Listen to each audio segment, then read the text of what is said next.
¿cuál dirías que ha sido el activo más popular en los últimos meses?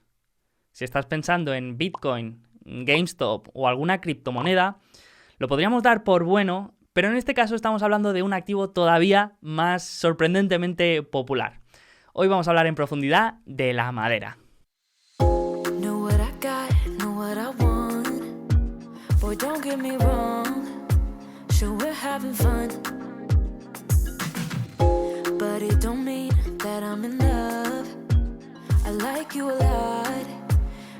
Lumber prices could be at a new record high. Surging lumber prices on the Crazy high lumber prices. El precio de la madera se encuentra en máximos históricos. Desde abril de 2020, la madera ha subido más de un 260%, convirtiéndose así en uno de los activos que mejor lo ha hecho en el último año. Para que luego digan que el dinero no crece de los árboles.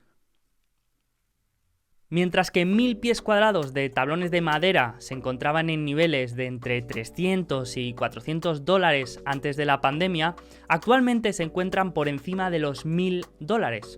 Esto ha hecho que la madera se haya convertido en un activo caricaturizado en la comunidad inversora y que podamos encontrar infinidad de memes, vídeos en TikTok y conversaciones muy interesantes alrededor del precio de la madera. En este episodio analizaremos cómo funciona la industria de la madera, veremos algunas de las posibles causas de este aumento de precio y las posibles consecuencias y grandes ganadores de esta situación. La madera es uno de los materiales que más ha utilizado el ser humano a lo largo de la historia. Prácticamente desde que empezamos a poder utilizar herramientas y manipular materiales, la madera ha ido siempre junto al ser humano. Ya sea por su abundancia, su facilidad de recolección o su variedad de usos, la madera siempre ha estado con nosotros y nos ha permitido desde construir viviendas hasta crear el papel que utilizamos. De hecho, la madera ha sido la primera industria de Estados Unidos y un pilar fundamental de la evolución de Norteamérica y su economía. A finales del siglo XIII, en el descubrimiento de América por parte de las colonias británicas, Europa sufría una tremenda escasez de madera. Con el descubrimiento de este nuevo continente, se dieron cuenta que habían encontrado una tierra muy rica en bosques y con una calidad de madera muy alta. Esta demanda de madera al otro lado del océano fue una de las principales razones que motivaron a los británicos a establecer sus colonias en América y crear así la primera industria en desarrollarse del continente. Pero esto no solo consiguió atraer a los colonos británicos, sino que históricamente ha sido uno de los pilares económicos del nuevo continente. Algo que todavía cogió más impulso con la revolución industrial y la llegada de la energía de vapor. Aunque la máquina de vapor supuso una revolución para muchas industrias, para la de la madera supuso un antes y un después. El proceso de tratado y manipulación de la madera cambió por completo, y mientras antes se realizaba gran parte del proceso con herramientas manuales, gracias a la máquina de vapor se consiguió mejorar este proceso de tala de árboles y transporte para hacer de esta manera un proceso mucho más rápido, eficiente y seguro. Pero no solo se mejoró la manera en la que se procesaba la madera, sino que con la llegada de la revolución industrial y la construcción de toda la red de ferrocarril a lo largo del continente, la demanda de madera solo hacía que aumentar. Actualmente la madera es utilizada para la construcción de viviendas, infraestructura, para la generación de energía y para todo tipo de productos inmobiliarios. Hoy en día todo lo que hay alrededor de la madera supone un 4% de la economía mundial, es decir, unos 3 billones de dólares a nivel global. Aquí incluiríamos toda la actividad de plantación y cuidado de bosques, la del talado y transporte de árboles, el tratado y manipulación y finalmente la creación y venta de productos finales. Los mayores productores de esta materia prima son Estados Unidos, Canadá, China y Brasil. Solo en Estados Unidos la industria de la madera emplea a unas 500.000 personas de forma directa y a día de hoy Estados Unidos es el mayor productor y consumidor de madera del mundo. La primera duda que podría venirnos a la mente es la de cómo es posible que haya subido tanto la madera cuando es un material que podemos encontrar en cualquier bosque y es relativamente abundante. Bueno, pues eso tiene su explicación. Así que primero vamos a intentar entender cómo funciona la industria de la madera y cómo llega desde el bosque hasta las estanterías de IKEA o de cualquier otro comercio. En primera instancia tendríamos a los propietarios de las tierras, los que tienen el real estate, digamos.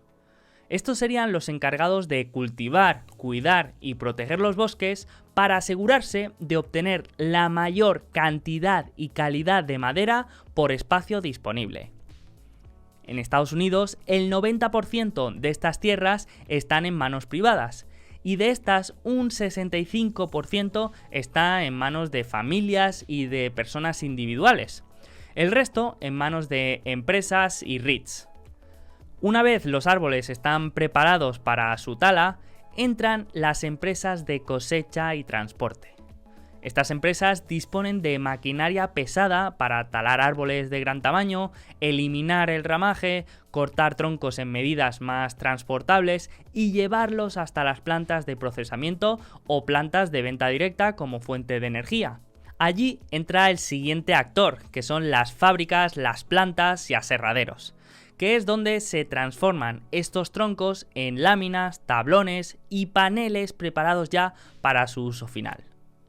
En este paso se elimina todo el corcho del tronco, se limpia bien la superficie, se le aplica un tratamiento y se apila y se transporta directamente a los grandes comercios o a otros procesadores que utilizan esta madera para hacer productos finales. Así que, como veis, cuando hablamos de la madera tenemos que diferenciar entre la madera en crudo, digamos, que sería la que podríamos encontrar si fuéramos al bosque con una sierra y cortáramos un árbol, y por otra parte, la madera tratada, que es lo que se conoce en inglés como el lumber.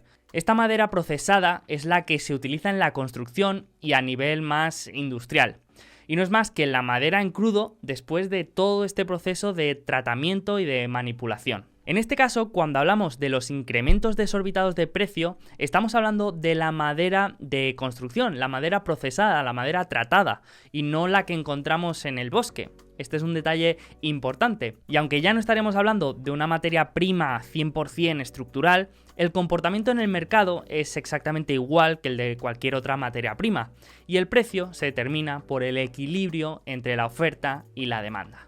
En este caso, este aumento lo podemos explicar por una combinación de factores que han provocado, por una parte, un impacto en la oferta en dirección negativa, es decir, se ha producido menos madera, por lo tanto, el material se ha convertido en un material más escaso, y por el otro lado, otros factores que han provocado un impacto en la demanda, aumentándola y haciéndola más deseada. Es decir, que nos hemos encontrado en un mercado que ha pedido más madera, pero que se ha producido menos, algo que puede parecer contraintuitivo, pero que tiene su explicación. Como en prácticamente en todas estas historias de aumentos de precio desorbitados, no existe un solo motivo o una sola explicación de este comportamiento, sino que más bien suele ser un conjunto de factores. Uno de esos factores que han afectado a la demanda, quizá de manera contraintuitiva, es la pandemia, y es que el hecho de estar confinados en casa y que no pudiéramos gastar en muchas otras actividades como restaurantes, viajes y ocio, ha supuesto un aumento de personas llevando a cabo renovaciones en casa, manualidades y proyectos de bricolaje. Durante la pandemia, muchos han aprovechado esa restricción de movilidad y disponibilidad de tiempo libre y dinero para mejorar sus terrazas, jardines y comprar muebles que necesitaban para trabajar desde casa. Como prácticamente todo el mundo se encontraba en la misma situación al mismo tiempo, el inventario de madera en las tiendas se agotó de manera rápida y los precios empezaron a subir.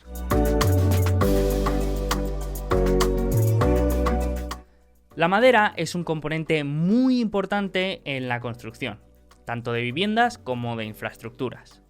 La madera es relativamente más ligera que otros materiales. Su peso es inferior a 500 kilogramos por metro cúbico, lo que supone una ventaja frente a los 2.000-2.500 del hormigón armado o los 7.800 del acero. Sin embargo, su eficacia para fines estructurales es muy similar a la del acero, por lo que la madera permite construir estructuras muy resistentes. De hecho, se ha demostrado que los edificios con estructuras de madera, como las pagodas japonesas, tienen unas propiedades elásticas que permiten absorber fuertes aceleraciones y choques de compresión como los que se dan en un terremoto. Por eso su uso está ampliamente popularizado para las construcciones de viviendas y de infraestructuras. En las viviendas, aparte de la estructura, también se emplean en puertas, ventanas, techos e incluso en suelos. Esto se ha visto todavía más acentuado por el aumento de la sensibilidad ecológica, climática y ambiental, que hace que cada vez más las personas demanden casas energéticamente eficientes, lo que se puede conseguir con la madera, ya que en la construcción la madera proporciona aislamiento acústico y térmico, con unos resultados mucho mejores que el hormigón. Vale, pues ya vemos que la madera es muy importante para la construcción. Pero aquí lo importante es entender por qué ha aumentado la demanda de vivienda y de infraestructura. Una de las muchas consecuencias que ha traído la pandemia ha sido la intención de muchas personas de moverse a zonas suburbanas de las ciudades. El estar encerrado en casa y el aumento del trabajo en remoto han supuesto dos fuerzas que han empujado a muchas personas a buscar viviendas más amplias y más económicas fuera de los centros de la ciudad. Además, a nivel demográfico, también podemos encontrar causas que explican este aumento de la demanda. Uno de los mayores baby booms de la generación millennial se produjo entre 1988 y 1992. Un grupo de jóvenes que ahora está alrededor de los 30 años y entrando en la edad media de comprar tu primera vivienda. Una de las métricas más representativas de este fenómeno es la rotación de inventario de vivienda, que indica el periodo medio que una vivienda se espera en el mercado hasta ser vendida. El año pasado esta rotación de vivienda fue de 25 días y esa cifra no ha hecho más que bajar cada vez más. Así que, como vemos, nos encontramos en una situación en la que cada vez hay más demanda de madera para proyectos personales y de bricolaje, en la que cada vez hay más demanda de casas construidas con madera, y si a esto le sumamos los tipos bajos que incentivan el endeudamiento y la posible inflación que vamos a vivir, pues aún añadimos más presión a los precios. Pero todavía hay causas que explican este comportamiento de precio, y la siguiente tiene que ver con la política. Hace unas semanas se publicó en Facebook una imagen con la evolución de precios de un tablón de madera. En la imagen se puede ver cómo en un año ha aumentado más de un 250% uno de los materiales más usados en la construcción. Este post se compartió más de 500 veces, pero lo curioso es que el autor afirmaba que esto es consecuencia de las políticas del nuevo presidente de la Casa Blanca, de Joe Biden y de su equipo. Obviamente, como estamos viendo, sería un error apuntar hacia un único responsable, ya que hay muchos factores que se han combinado para llegar a donde estamos hoy. ¿Pero ha tenido parte de causa alguna decisión política de Joe Biden? Bueno, pues podría decirse que de alguna manera. El pasado 31 de marzo, Biden anunció un plan de gasto de 2,3 billones de dólares para revisar y mejorar las infraestructuras del país. Este plan incluye la mejora de infraestructura como puentes, carreteras y tuberías de suministros. Es cierto que la red de infraestructuras americana nunca ha sido famosa por ser de las mejores del mundo, y es muy posible que necesitará una fuerte inversión. Ahora, ¿era este el mejor momento para llevar a cabo esta inversión? Bueno, pues desde el punto de vista del precio de la madera, seguro que no. Y aunque es verdad que la infraestructura no es tan intensa en consumo de madera, en la mayoría de casos sí que es verdad que esto ha hecho que los futuros de la madera aumenten todavía más con las expectativas de una mayor demanda futura. Y hasta aquí hemos visto todos los factores que afectaban a la demanda. Pero ¿qué ha pasado con la oferta? Con la llegada de la pandemia, las fábricas se vieron obligadas a cerrar por cuestiones sanitarias, pero al ver las cifras de desempleo en Estados Unidos, la mayoría de plantas pararon por completo su actividad por miedo a una posible sobreproducción y a quedarse con los almacenes llenos de madera que no quisiera nadie. Al final, como hemos visto, esta situación de confinamiento no solo no ha reducido la demanda de madera, sino que la ha disparado y los inventarios de vivienda y de stock de madera alcanzaron mínimos históricos. Esto ha llevado a que entremos en una espiral en la que cada vez se necesita más madera, pero en la que cada vez hay más tiempo de espera para obtener esa madera. Al final, antes cuando se pedía madera, un constructor, por ejemplo, tenía que esperar 2 meses y ahora tiene que esperar 4 meses hasta que le llegue esa madera. Es decir, tenemos un cuello de botella importante sobre el que cada vez hay más presión. Una vez han vuelto las fábricas a su actividad normal, han sufrido todo tipo de problemas. Muchas de ellas han tenido que parar la actividad cuando se han alertado casos de COVID entre los trabajadores. También han sufrido escasez de mano de obra y es que con los cheques de estímulo fiscal que recibían los trabajadores no había mucho incentivo para ir a trabajar a un trabajo poco gratificante, en ocasiones peligroso y sobre todo mal pagado como es el tratamiento de la madera. Y por si fuera poco, todo lo que acabamos de ver, todavía hay más. Y otro de los factores que han supuesto un gran impacto en la oferta de la madera ha sido el cambio climático de manera indirecta y una plaga de escarabajos de manera más directa. Desde finales de los 90, los inviernos más cálidos han hecho que los escarabajos de montaña se extiendan de manera imparable por la provincia canadiense de British Columbia, atacando más de 44 millones de acres, lo que serían 4 veces la superficie de Suiza. Este escarabajo se alimenta de madera y la plaga ha supuesto una reducción del volumen y calidad allá donde llega. Antes de la plaga, esta zona solía suministrar entre el 15 y el 17% de la madera exportada a Estados Unidos, lo que suponía la mitad de las exportaciones de madera de Canadá. Después de la plaga, estas cifras se han reducido hasta situarse por debajo del 10%, lo que ha provocado que tengan que cerrar varias plantas y fábricas de tratamiento de madera.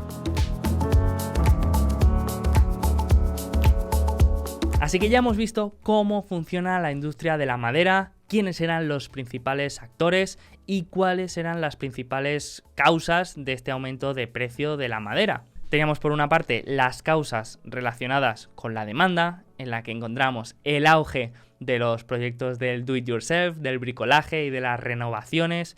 Por otra parte teníamos el boom de la demanda de viviendas en zonas suburbanas. Luego teníamos el factor demográfico y por último teníamos el factor de inversión en infraestructura que quería llevar el equipo de Joe Biden.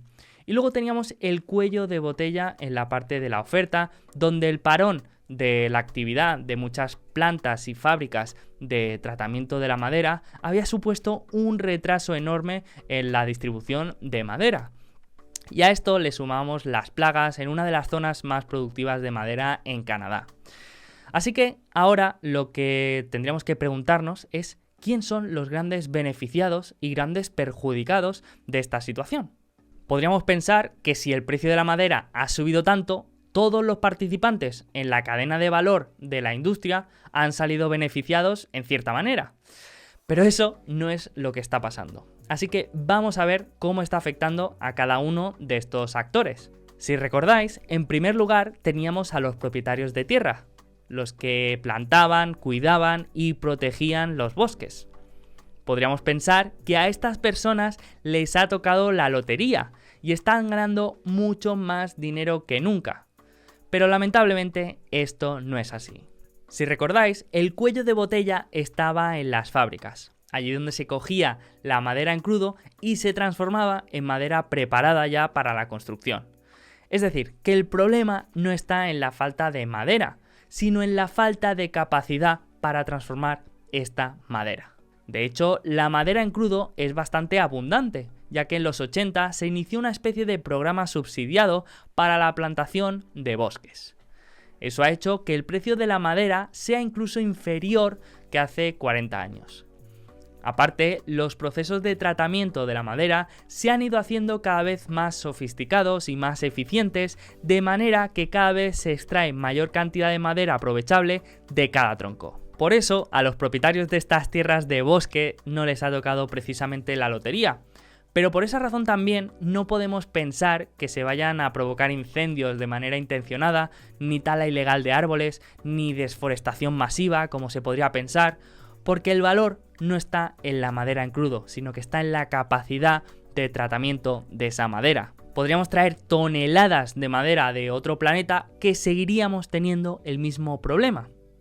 Pero entonces, ¿quién es aquí uno de los grandes beneficiados? ¿Los comerciantes? Pues tampoco. Al final, lo que hacen las empresas como Lowe's o Home Depot es comprar un producto, añadirle un margen comercial y venderlo al consumidor final. Aunque sea el reflejo último de la subida de precios, realmente los Home Depot, IKEA, Lowe's y otros vendedores de materiales de construcción no han salido beneficiados más allá del aumento del valor que han tenido los productos en inventario. Entonces los que se están haciendo de oro son los recolectores y los transportistas. Pues tampoco. Estos al final solo son intermediarios, y sí que es verdad que pueden cobrar algo más por sus trabajos, pero ni de lejos están absorbiendo el aumento de precio de la madera.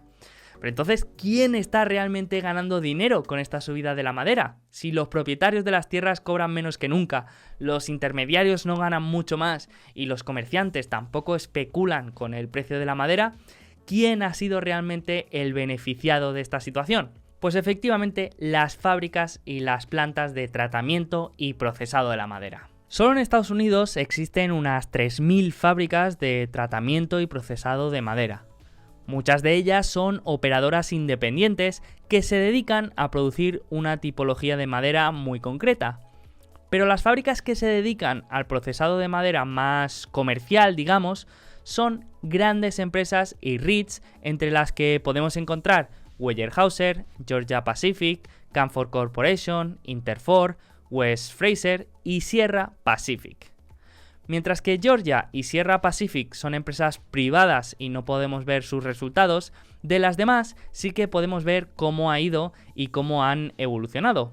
Como vemos aquí, la que menos ha crecido ha sido Weyerhaeuser, con tan solo un 125% durante el último año. Para ver el caso de Weyerhaeuser, este es el mayor propietario de las tierras madereras en Estados Unidos y Canadá. Oficialmente es un REIT, pero eso es puramente por razones fiscales, porque sí que es verdad que tiene un segmento inmobiliario de tierras de bosques, pero también tiene un segmento de tala, manipulación y producción de madera industrial. Es decir, que se ha beneficiado considerablemente del aumento de precio de la madera en los últimos meses. Si vamos a su informe anual de 2020, podemos ver el crecimiento que ha supuesto el segmento de producción de madera, mientras que el valor que han aportado otros segmentos como las tierras de bosques o la producción de energía ha sido muy inferior. Esto ha supuesto que la empresa haya pasado de un beneficio neto en 2019 de 76 millones negativos a un beneficio neto en 2020 de casi 800 millones de dólares. Y esto ha sido durante 2020, cuando el precio todavía no había llegado a máximos históricos. Este año el resultado puede ser muy superior. Y aquí podríamos pensar que ahora se pueden construir más fábricas porque así ganarán más dinero. Pero la realidad es que estos negocios tradicionalmente han sido muy malos y muy poco rentables, por lo que es difícil que alguien se quiera aventurar a buscar un mayor apalancamiento operativo con el riesgo de que el precio de la madera caiga y la empresa corra peligro. Entonces ya sabemos quién ha sido el gran beneficiado de esta situación. ¿Pero quién ha sido el mayor perjudicado? Bueno, pues una de las consecuencias directas del aumento de precio de la madera es el traslado de este aumento de precio a la vivienda. Se calcula que de media una vivienda cuesta hoy en día entre 30.000 y 35.000 dólares más derivados de este aumento del coste de la madera. Por lo tanto, aquí los claros perjudicados han sido los compradores de vivienda o los interesados en comprar una vivienda que para adquirir una de estas viviendas van a tener que pagar entre un 5 y un 10% más por la misma vivienda que antes de la pandemia. Así que ya hemos visto cómo funciona esta industria, quiénes eran los principales actores, algunas de las causas que explicaban este aumento de precio y quiénes eran los grandes beneficiados y perjudicados de esta historia. Lo único que no he mencionado son las constructoras, y es que aquí tenemos un caso especial y muy interesante que si queréis lo podemos comentar otro día y hacer otro vídeo como este. Así que si te ha gustado este vídeo y quieres que hagamos otro hablando en profundidad de la industria de la construcción, pues házmelo saber, déjalo en los comentarios y yo me pongo manos a la obra. Así que nada más, espero que te haya gustado, muchas gracias por estar ahí y que tengas una feliz y una rentable semana.